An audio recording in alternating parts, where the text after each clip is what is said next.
My name is Matthew Brandt. I live in Los Angeles. This is my studio in Hollywood. This is my dad's studio, which I've taken over. He's a commercial photographer. I've just made a huge mess of his old studio.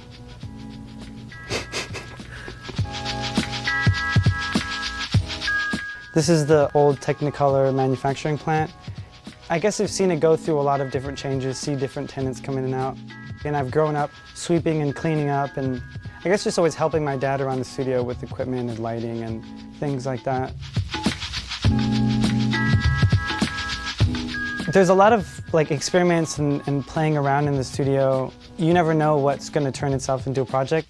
There's working with crystals, there's Windexes, there's waterfalls, silk screening in different materials, honeybees, dry erase marker, damp rids. That's vanilla frosting on red velvet. Made prints with dog shit, Crayola crayons. There's also toothpaste, pomegranates, radishes. There's some pieces of salami. Hamburgers? You have hamburgers in the back? Yeah, I have hamburgers in the back, which are just sort of encased hamburgers that have probably been there for a few years. Most of my works are about kind of exploring the photographic technologies and then sort of relating the subjects to the photographic medium and seeing where they meet. The lakes and reservoirs have become about the sea print process and wet chemical photography, which is something that I guess I was thinking a lot about. It's becoming an obsolete medium.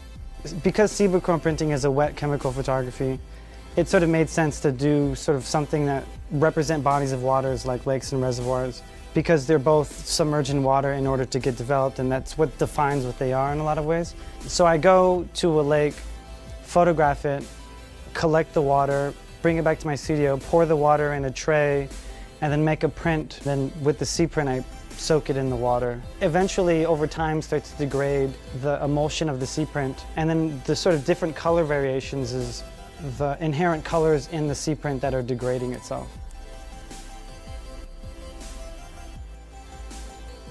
At Rogue Wave, it's Rainbow Lake.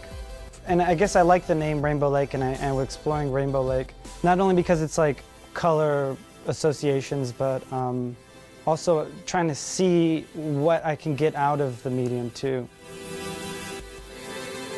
It's lake water and the sea print. See the color variations that are inherent in the sea print. And that's why I like Rainbow Lake displayed as a grid, so you can see the variety that happens between each picture. A lot like photographers go out with their camera and take pictures. I feel like I'm doing that, but sort of maybe taking notes on materials or how something reacts or a circumstance, or all that stuff is very interesting. I look at it as capturing the world and trying to make something of it, which to me is a very photographic process.